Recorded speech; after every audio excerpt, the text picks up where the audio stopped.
Pakistan, China పేర్లు మాత్రమే వేరు. రెండు దేశాల బుద్ధి ఒక్కటే. పాక్ది మాత్రమే కాదు, చైనా డ్రాగన్ తో కూడా వంకరే. ఇప్పటికే ఇది అనేక సార్లు ప్రూఫ్ అయితే ఇప్పుడు మరోసారి తన బుద్ధి ఏమీ మారలేదని నిరూపించుకుంది డ్రాగన్ కంట్రీ.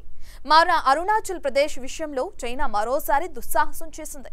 ఆ రాష్ట్రంలోని కొన్ని ప్రాంతాలకు పేర్లు మారుస్తున్నట్లు ప్రకటించింది.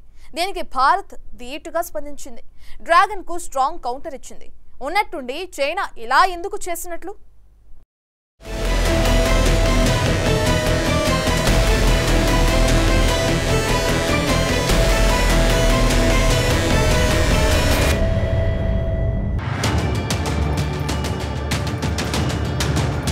మళ్ళీ బుసలు కొడుతున్న డ్రాగన్ కంట్రీ. అరుణాచల్ పై మారని చైనా వక్రబుద్ధి. జెత్తుల మారి చైనా మళ్ళీ దొంగ నాటకాలాడుతోంది.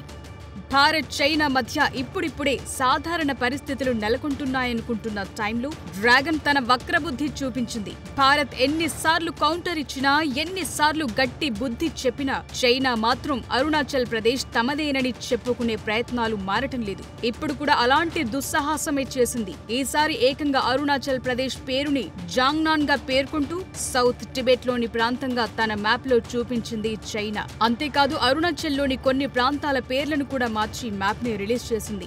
ఈసారి భారత విదేశాంగ శాఖ స్ట్రాంగ్ కౌంటర్ ఇచ్చింది. క్రియేటివ్ గా పేర్లు మార్చినంత మాత్రాన నిజాలు మారతాయా అంటూ ఖతర్నాక్ కౌంటర్ ఇచ్చింది. ఈ తరహా చర్యలు రెండు దేశాల మధ్య సంబంధాలను మెరుగుపరిచేందుకు ఉపయోగపడవని భారత్ హెచ్చరించింది.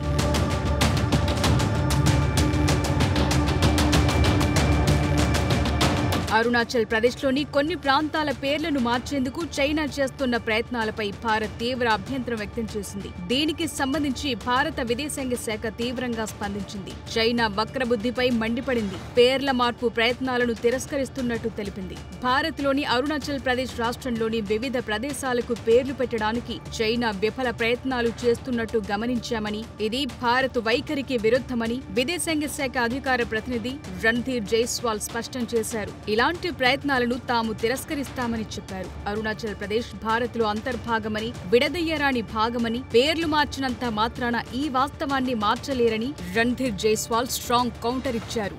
అరుణాచల్ ప్రజలు భారత్లోని ఇతర పౌరులతో సమానంగా అన్ని హక్కులను అనుభవిస్తున్నారని స్పష్టం చేశారు. అరుణాచల్ ప్రదేశ్ పై చైనా చేస్తున్న తప్పుడు ప్రచారాలు, వాదనలకు భారత్ ఎప్పటికప్పుడు గట్టి సమాధానమిస్తోంది.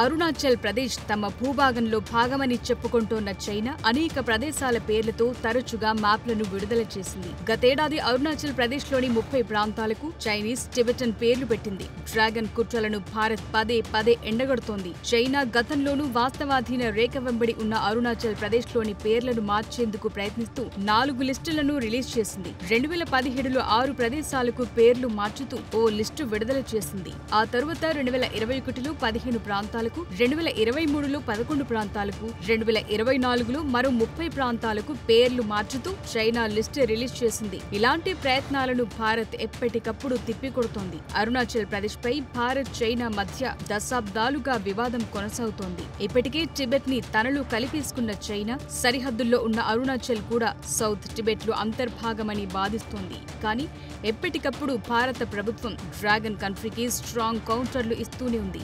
ఈ వివాదంతో మరోసారి భారత్, చైనా సరిహద్దు సమస్యలపై చర్చలు కొనసాగుతున్నాయి.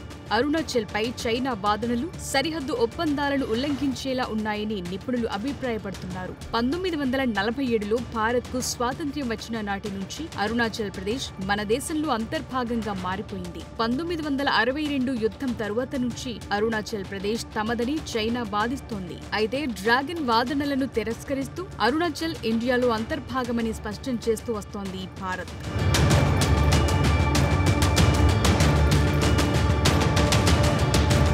చైనా అరుణాచల్ ప్రదేశ్ తమదేనని వాదించడం వెనుక ఓ కారణముంది. ఆ ప్రాంతంలోని నీటి వనరుల వినియోగంపై అనేక ఆందోళనలున్నాయి. ఎందుకు టిబెట్లోని మెడౌ కౌంటీలో యార్లుంగ్ సాంగ్పో నదిపై ప్రపంచంలోని అతిపెద్ద హైడ్రో ఎలక్ట్రిక్ ప్రాజెక్టు నిర్మించాలని చైనా భావిస్తోంది. ఇదే నది భారత్లోకి సియాంగ్ రివర్ గా ప్రవేశిస్తుంది. ఆ తరువాత అస్సాంలో బ్రహ్మపుత్రగా మారుతుంది. చైనా నిర్మించాలనుకుంటున్న ప్రాజెక్టును వాటర్ బాంబ్ గా అభివర్ణిస్తున్నారు అరుణాచల్ బీజేపీ నేతలు. ఏకంగా 60,000 మెగావాట్ల విద్యుత్ ని ఉత్పత్తి చేయగల కెపాసిటీ గల హైడల్ ప్రాజెక్టుని నిర్మించాలని చైనా ఇప్పటికే నిర్ణయించింది. ఇది భారత్ సహా దిగువ నది తీర దేశాలపై ఉపయోగించబోయే వాటర్ బాంబ్ గా చెప్తున్నారు. చైనా గనుక ఆ ప్రాజెక్టును కట్టి ఒక్కసారిగా నీటిని విడుదల చేయాలని నిర్ణయిస్తే అరుణాచల్ ప్రదేశ్, అస్సాం, బంగ్లాదేశ్ సహా ఆగ్నేయాసియాలోని ఇతర దేశాలు నాశనమవుతాయనే హెచ్చరికలున్నాయి.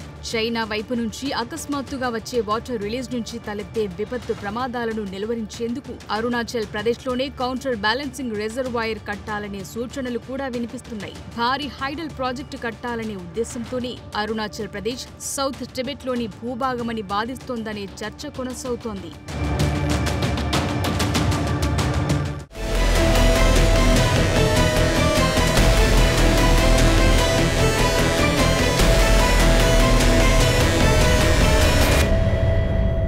చైనా మళ్లీ రెచ్చగొడుతుంది. తనదైన జిత్తులు మారి చర్యలతో భారత్ని కవ్విస్తుంది. ఏళ్ల తర్వాత ఇండియా చైనా సరిహద్దుల్లో ప్రశాంతత నెలకొన్న సమయంలో డ్రాగన్ కంట్రీ మళ్లీ తన కుటిల బుద్ధిని బయటపెట్టింది. అరుణాచల్ ప్రదేశ్ తమ భూభాగమని వాదిస్తూ భారత్ని రెచ్చగొట్టేందుకు ప్రయత్నిస్తుంది. సరిగ్గా పాక్తో ఉద్రిక్తతలు కొనసాగుతున్న టైంలో అరుణాచల్ని సౌత్ టిబెట్లో భాగంగా చూపుతూ మ్యాప్ని రిలీజ్ చేయడమేంటి? ఇన్నాళ్లు సైలెంట్ గా ఉన్న డ్రాగన్ భారత్ని కవ్వించేందుకే ఇలా చేస్తుందా?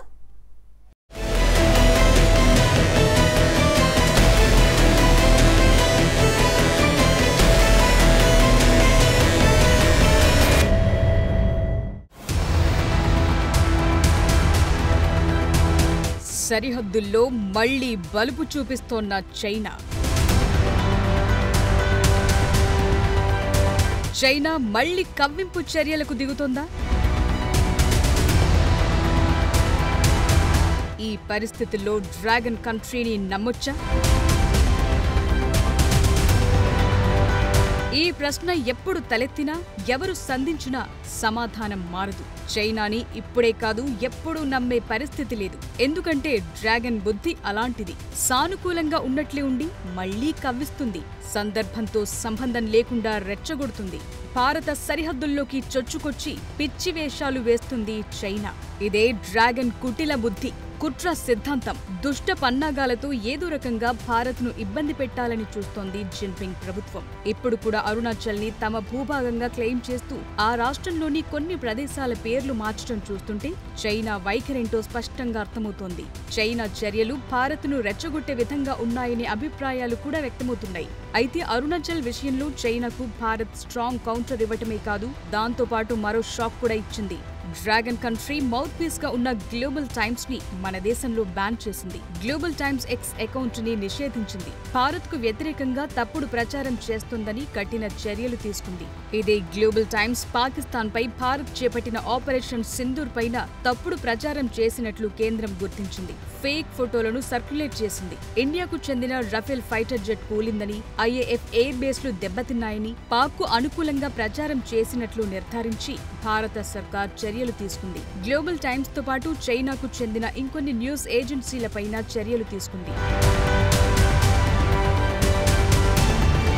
అయినా పాకిస్తాన్ తానా అంటే చైనా తందానా అనటం ఇప్పుడు కామన్ అయిపోయింది. అందుకోసమే ప్రధాని మోదీ ఇటీవలే న్యూక్లియర్ శక్తి ఉన్న దేశాల బెదిరింపులకు తలొగ్గేది లేదని తేల్చి చెప్పారు. कोई भी न्यूक्लियर ब्लैकमेल भारत नहीं सहेगा।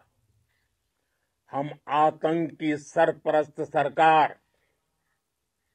और आतंक के आकाओं को अलग अलग नहीं देखेंगे। అదంపూర్ ఎయిర్ బేస్ లో ప్రధాని మోదీ చేసిన ఈ వ్యాఖ్యలు అటు పాక్తో పాటు ఇటు చైనాకు కూడా వార్నింగ్ ఇచ్చినట్టుగా కనిపిస్తున్నాయి. భారత్ జోలికొస్తే ఎవరినైనా మట్టి కరిపిస్తామని హెచ్చరించారు మోదీ. నిజానికి అరుణాచల్ విషయంలో భారత్ చైనా మధ్య నెలకొన్న వివాదం ఈ మధ్య కాలంలో చర్చనీయాంశంగా మారింది. ఎలాగైనా అరుణాచల్ ని తమ భూభాగంలో కలిపేసుకోవాలని చైనా భావిస్తోంది. కానీ భారత్ మాత్రం ఆ ఛాన్స్ ఇవ్వటం లేదు. అయినప్పటికీ చైనా తన కుటిల ప్రయత్నాలు చేస్తూనే ఉంది.